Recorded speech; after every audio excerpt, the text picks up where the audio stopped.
Hello guys, কেমন আছেন সবাই?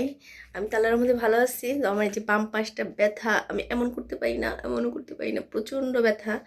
তো এই ব্যথার জন্য আমি অবস্থা খারাপ আর কি, কষ্ট হয়। রাতে বাম পাশে কাঁদতে হয়ে শুতে পারি না, কারণ আমি এই পাশেই শোয়, ধরে রাখতে হয়।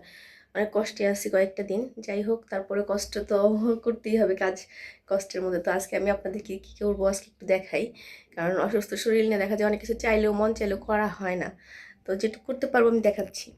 এই যে মাছটা দেখছেন, বড় একটা মাছ ছিল। এই যে পিসটা দেখলে বুঝতে পারতেছেন, অনেক বড় একটা ব্রিগেড মাছ ছিল।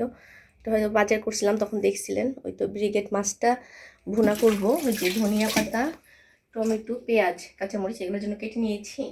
আর এই যে ফ্রিজে আদা রসুন বাটা ছিল, এটাও বের করে নিয়েছি, হয়ে যাবে এটা মাছে, একটা মাছের জন্য।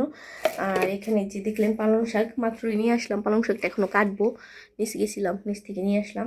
এটা কাটবো, কেটে ভালো করে ধুয়ে এটা দিয়ে যে আয়ের মাছ কিনছিলাম ওদিন, আমার বাজারটা হয়তো অনেকেই দেখছেন। আয়ের মাছের মাথাগুলো ছিল, ওই যে আয়ের মাছের মাথা দিয়ে এইটা রান্না করব। তো এই তো কাটা বাছা আমি করে নিছি, ভীষণ কত সুন্দর করে গুছিয়ে রাখছি। আর এখানে এক গাদা হাঁড়ি পাতিল ছিল, সব ধুয়েছি। ধোয়া টোয়া শেষ করছি। আর এই যে কালকে আরও বাজার নিয়ে মানে এখন নিয়ে আসলাম নিচ থেকে, কী কী সেটা দেখাচ্ছি। এই যে ডিম আর ডিপ্লোমা দুধ, কারণ চার জন্য দুধ ছিল না। আর কালকে আমি ঘাড়ে ব্যথার জন্য অনেক ওষুধ নিয়ে আসছি। এই আপাতত হচ্ছে নাপা দিয়েছে ব্যথার জন্য। আর হলো এই যে ভলি জেল ক্রিমটা ইউজ করতে বলছে, দেখছেন এই যে পিঠে ব্যথার এই আর কি ওষুধটা দিছে। আর হট ব্যাগ দিয়ে ছেঁকা দিচ্ছি, হট ব্যাগটা বিছানায়। তো আর দেখেন সবাই নাক ডেকে ঘুমাইতেছে। ওই দেখেন আমার হাজব্যান্ড আজকে অফিস অফ, খালদা জিয়ার মৃত্যুতে শোকের জন্য অফ। এই যে 10টা বেজে গেছে, কেউ ওঠার নাম নাই। এই যে ছেলের রুমে ছেলেও ঘুম। আর এদিকে আমার মেয়ে, তো যে মেয়েও ঘুম আসতেছে না, দেখতেছে। সবাই ঘুমাচ্ছে, এই জন্য কথা আমি জুড়েও বলতে পারতেছি না। আর বুয়া আসে না, বুয়া নাকি অসুস্থ হয়ে গেছে। এই যে আমার হাড়ি মানে কতগুলো কাপড় চোপড় জমে গেছে। হ্যাঁ, তো এই তো আর কি বলবো, বাহিরে যাই, দেখাই বাহিরের পরিবেশটা একটু। এই যে আজকে রোদ ওঠার নাম নাই, দেখছেন? সেই গত বুধবার দিন রোদ উঠছিল, হ্যাঁ অনেক রোদ উঠছিল, কড়া রোদ। তারপরে বৃহস্পতিবার থেকে ডাউন হয়েছে, তো হয়েছেই, আর উঠেনি। মাঝখানে একদিন উঠছিল, ওই শনিবার দিন একটু হালকা রোদ উঠছিল, তারপরে আবার ডাউন হয়ে গেছে। রোদের জন্য আর কি সবাই অপেক্ষায় আছি। আর এই যে এখান থেকে নিয়ে আসলাম শাক, এই যে ভ্যান থেকে নিয়ে আসছে। আমি যে শাকের যে ভ্যানটা দেখতেছেন, এখান থেকে শাক নিয়ে আসলাম। 10 টাকা করে নিছে, 3 আটি 30 টাকা দিয়ে নিয়ে আসছি। তো কয়েকদিন তো ছাদে আসা হয় না, গাছের মাটি দেখছে শুকিয়ে গেছে, একবারে খটখটে হয়ে গেছে, পানি দিতে হবে।